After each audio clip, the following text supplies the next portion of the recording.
So you want the details on my so-called family life? Here goes.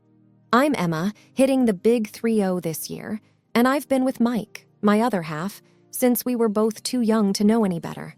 He's a catch, that's for sure.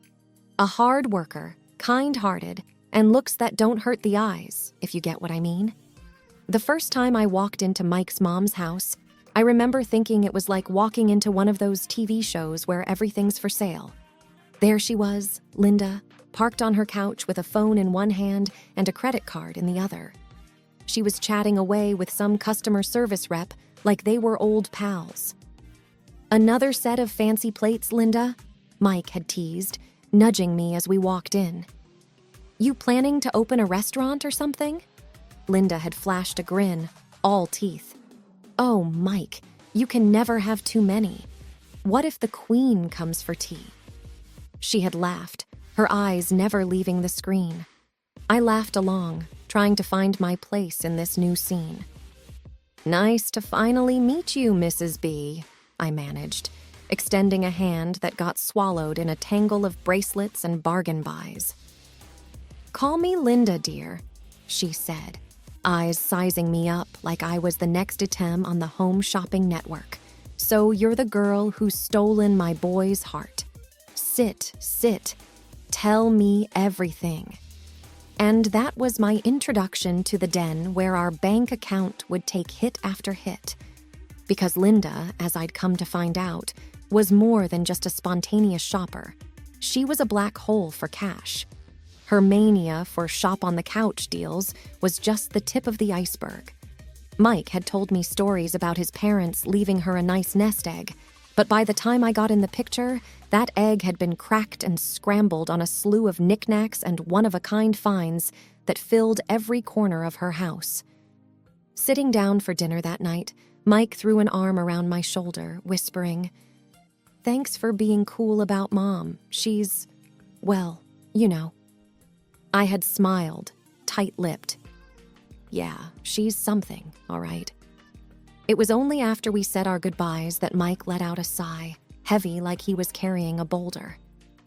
"She's going through the inheritance faster than I thought," he admitted as we drove away. "I'm kinda worried." Little did I know, his worry would soon become our financial sinkhole.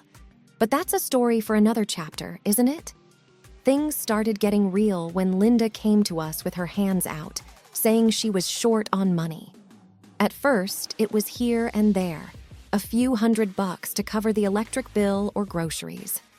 Mike and we were doing okay for ourselves, so helping out didn't seem like a big deal. But soon, it turned into a monthly ritual.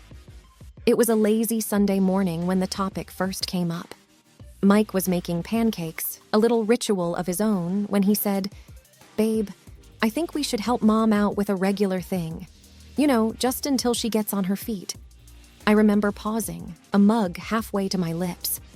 "Regular? Like an allowance?" "Yeah." Mike had flipped a pancake, a little frown creasing his forehead. She's struggling." The figure we landed on? $2,000. Every month.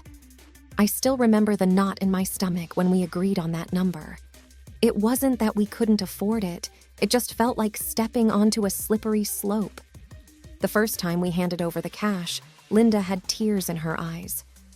"I don't know what I'd do without you two," she had said, clutching the envelope like a lifeline. "It's no problem, Linda," I had said, trying to sound cheerful.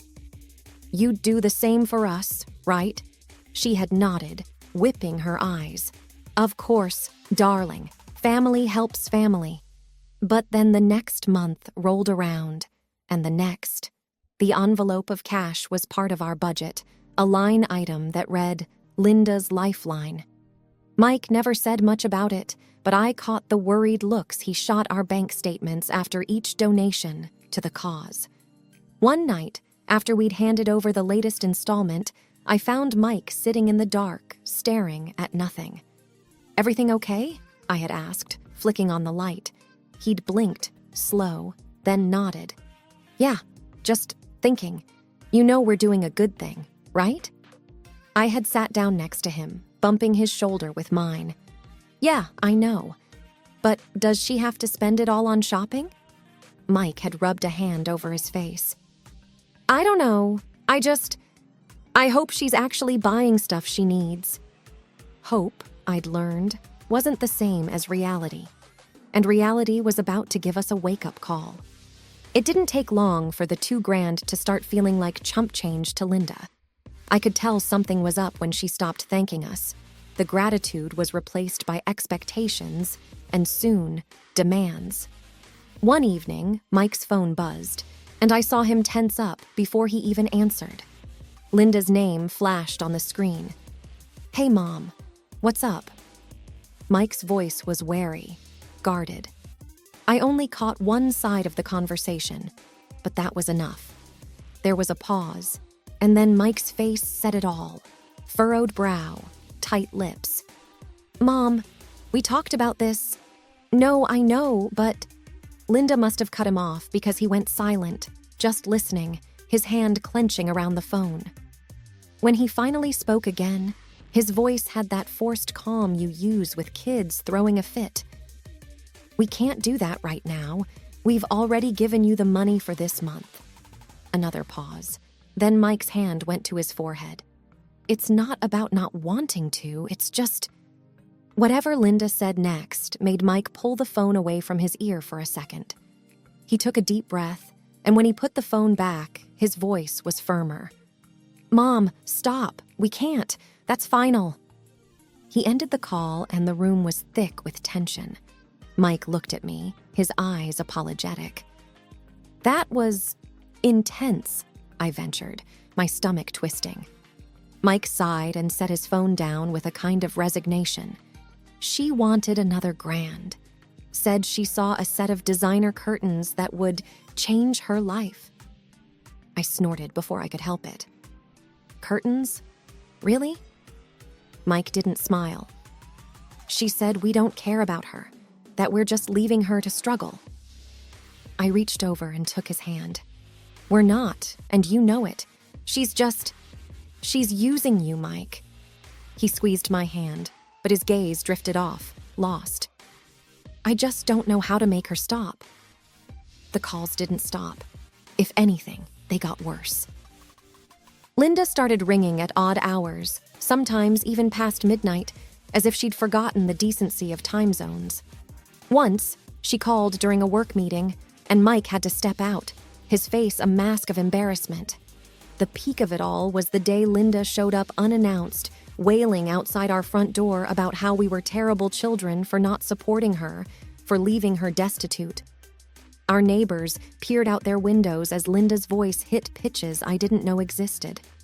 We're not doing this here, Mom, Mike had said, stepping outside, closing the door behind him to spare me the worst of it. I sat on our couch, hands over my ears, listening to the muffled sounds of a tantrum that should have been left behind in childhood. This was no longer about need, it was about want, and the wants were endless. Mike knew it, I knew it, and deep down, I think even Linda knew it. But knowing something's broken and fixing it are two different things. Mike wasn't ready to fix it, not yet.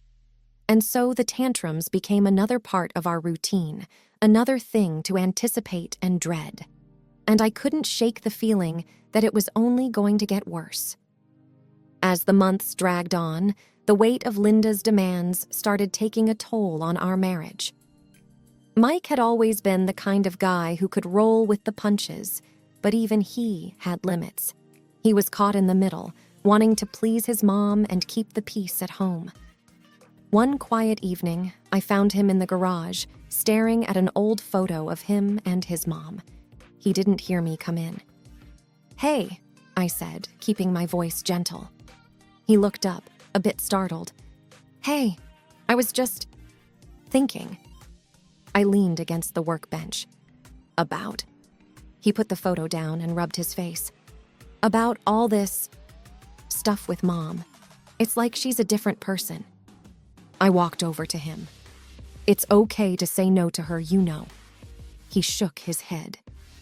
You don't get it. She raised me by herself. She's all I have. But what about us, Mike? What about what we need? It was a plea more than a question. I know, he said, the lines in his forehead deepening. It's just not easy. We stood there for a moment, the distance between us filled with unspoken words. Maybe we can talk to someone, get some advice, I suggested. He looked at me like a man drowning, grasping for a lifeline. Yeah, maybe. The talk ended up being more of a venting session, with Mike pacing around our kitchen, phone in hand, looking for financial advisors, family therapists, anyone who could give us a roadmap through this mess. Emma, she's my mom, but I feel like I'm paying for love, you know? Mike confessed to me one night as we sat at the dinner table, not touching our food. I reached across the table and took his hand. I think she loves you, in her way. But she's taking advantage of you, and that's not love. He didn't say anything for a long time. Then, what if she ends up with nothing because I didn't help? The fear in his voice broke my heart a little. What if we end up with nothing because you helped too much? Mike was trapped in his own head, fighting a battle where every choice seemed wrong. And I was trapped with him, watching the man I loved get twisted up inside, unsure of how to free himself from the ties that bound him so tightly to his mother. I knew then that something had to give. We couldn't go on like this. But for Mike to see that, for him to really understand, it was going to take something big, something that would shake him enough to break the hold Linda had over him. I just didn't know what that something was yet. The final straw came when Linda called to demand money for a luxury cruise. It's a once-in-a-lifetime experience, Mike, she insisted over the speakerphone. Your dad would have wanted me to enjoy life. Mike glanced at me, his face pale. Mom, we've got our own bills. We can't do this right now. But I'm your mother, Linda's voice crackled with indignation. You owe me this much. Mike's hand was shaking as he held the phone. It's not about owing, Mom. I couldn't take it anymore. Linda, you can't keep doing this, I interjected, my voice surprisingly steady. It's not fair to Mike. There was a sharp intake of breath on the other end. And who are you to tell me what's fair? You just married into this family. I'm his mother. I felt Mike's hand on my arm, but I shook it off. Being his mother doesn't give you the right to drain our finances. Linda was seething now. I see how it is. You've turned my son against me. That's not true, Mike cut in, but his voice lacked conviction. It is true, Linda was almost shouting. And if you two don't want to help me, maybe I should just talk to a lawyer about what I'm owed. We both stared at the phone in disbelief. You would sue your own son? Mike's voice was a whisper. If I have to, Linda shot back. I'll call you tomorrow. You better have a good answer. The call ended with a click, leaving a heavy silence in its wake. Mike looked at me, his eyes hollow. I can't believe she would go that far. I wrapped my arms around him, but there was a cold fear in the pit of my stomach. We need to stand our ground, Mike. He nodded slowly, wrapping his arms around me in return. Yeah, we do. That night, we lay in bed, wide awake, knowing that things couldn't go on like this. We had to confront Linda, but the thought of it twisted my guts. She was family, but this was war. A war we never wanted to fight. I watched the sunrise, a routine that brought little comfort these days. Mike was still asleep, the stress of the situation with his mom weighing on him even in his dreams. The idea came to me, a desperate thought that seemed to dance on the edge of sanity. What if Linda believed we were no longer here? Not a permanent deception, just long enough to see her true colors. Over breakfast, I broached the subject with Mike. What if Linda thought we were gone? Not forever, just to see what she'd really do. He nearly choked on his coffee. Gone, as in dead. Exactly, I said. We can tell if her tears are real or just for show. He was silent, the fork halfway to his mouth. "That's intense," he finally said. I nodded. "But necessary." After a moment of heavy silence, Mike agreed. "Let's do it." My mom was the linchpin, her voice a quivering whisper over the phone. "Linda, they had an accident. It's bad. They didn't make it." We huddled in our bedroom, straining to hear through the closed door. Footsteps, then Linda's voice, callous and clear. "So, what's in it for me? They must have left something behind." I squeezed Mike's hand so tightly it hurt, shock coursing through us at her blunt words. My mom's voice cracked, playing her part perfectly. "Linda, they just died. Is money all you're thinking about?" "Well, what else am I supposed to think about?" Linda retorted, a scoff hidden in her tone. "I have to take care of myself. They were my support. And now what?" We emerged then, stepping into the living room. Linda's reaction was a mix of horror and disbelief. But the call." Mike was a statue of cold resolve. "You're not getting anything from us, Linda. Not now, not ever again." Her face twisted, anger and shock warring for dominance. "You tricked me." "No," I corrected her, my voice surprisingly steady. "We just showed you the truth." Mike opened the front door, his gesture final. "Goodbye, Linda." As we watched her leave, a part of me mourned the loss of what should have been a family. But we hadn't really lost anything, had we? We'd only uncovered the painful truth that had been there all along. The next few days were eerily quiet. Mike and I rarely spoke about Linda, as if mentioning her might break the calm that had settled over the house. But we couldn't avoid the topic forever. We heard things through friends, little snippets of how Linda was coping. Or rather, not coping. One evening, as we sat on the couch with the TV murmuring in the background, Mike broke the silence. "I heard Mom's selling the house." "Really?" I replied, keeping my eyes on the screen. He nodded. "Yeah, and everything she bought from those shopping sprees."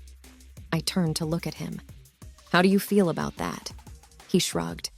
"Relieved, I guess, and sad. It's like I don't even know her." We sat in silence for a moment, the weight of his words hanging between us. Then, a knock at the door. We exchanged a glance, neither of us expecting anyone. Mike got up and I followed, hovering by the hallway as he opened the door. It was Linda, looking smaller somehow. "Can I come in?" she asked, her voice void of its usual demand. Mike hesitated but stepped aside. She walked in, not meeting our eyes. I got your mom's message," she started, fiddling with her purse. "We know," Mike said flatly. "I've been selling stuff, trying to make ends meet without asking you for money," Linda continued. Mike crossed his arms. "Why are you telling us this?" Linda looked up then, her eyes wet. "Because I was wrong. And..." She took a breath. "And I'm sorry." It was the first time I'd ever heard those words from her. Mike and I exchanged a look, a silent conversation passing between us. "We appreciate the apology, Linda," I said, "but things can't go back to how they were." "I know," she nodded, wiping her eyes. "I know." And with that, she left, closing the door softly behind her. Mike and I returned to the couch, the TV still murmuring away. "Do you think she meant it?" I asked after a moment. "I don't know," Mike replied, "but I hope so, for her sake." We sat there, the room growing dark around us, contemplating the future and what it might bring. It's funny how life has a way of settling down after a storm. Things with Linda quieted down after she left our house that day. Mike and we moved on with our lives, finding peace in the small, daily routines that make up a life together. One evening, after dinner, we were cleaning up when Mike's phone buzzed with a message from an old family friend, Dave. He hesitated for a moment before reading it out loud. "Linda's sold off all her shopping channel hoard. House, too. She's in a rental now. over by the east side. I put down the plate I was drying and looked at him. How do you feel about that? He took a deep breath, pondering. Empty, a bit, but also relieved? Relieved, I echoed, not because I was surprised, but because I felt it too. Yeah, she's making her own way, isn't she? Even if it's not what she's used to. He seemed to be trying to convince himself more than me. I nodded, leaning against the counter. Dave say anything else? Mike scrolled through the message. Just that she's telling everyone who'll listen that we've abandoned her, that we're terrible for cutting her off. There was a sting to those words, a sting that might have hurt more once, but not now, not after everything. We haven't abandoned her, Mike. We set boundaries, I said firmly. He looked up, a half smile tugging at his lips. I know, and it's better this way, for all of us. We went back to cleaning up, the house filled with the comfortable silence of two people who understood each other. Later that night, as we settled into bed, Mike turned to me. You know, I don't feel guilty. I found his hand under the covers and squeezed it. You shouldn't. We did more than enough. Yeah, he said softly. We did. We turned off the lights, and in the darkness, I felt the last remnants of tension leave my body. Outside, the world went on, and inside, we had each other. That was enough. Whatever Linda chose to do or say, it was on her now. We had each other, and we had peace. And that's all that really mattered.